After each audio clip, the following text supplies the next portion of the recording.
వేరే కార్పొరేట్లో అంటే main stream conventional teaching ఉంది కదా, అట్లాంటి వాటి దానికి దీనికి మీ మీ పర్సనల్ ఎక్స్పీరియన్స్, మీ అనాలిసిస్ గా మీ పర్సనల్గా మీరు ఎట్లాంటి ఫీలింగ్, ఒక టీచర్గా మీ ఎక్స్పీరియన్స్ ఏంటి? ఎప్పుడు కూడా నేను 9లో జాయిన్ అయినప్పుడు కూడా నన్ను అడిగిన క్వశ్చన్లో టీచర్కి ఉండాల్సిన మోస్ట్ ఇంపార్టెంట్ క్వాలిటీ ఏంటి అంటే it's empathy. It's not knowledge, it's not knowledge, it grows with you. Knowledge అనేది ఆ జర్నీలో మనం సంపాదించుకుంటాం. ఎంపథీ అనేది మోస్ట్ ఇంపార్టెంట్. అండ్ నాకు ఆ ఎంపథైజ్ చేయాల్సిన స్పేస్ రాలేదు అక్కడ.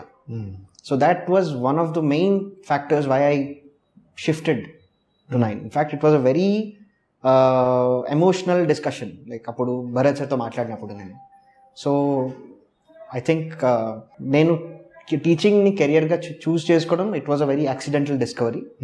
And then shifting to this place, 9 Education. So it's very accidental, by accident.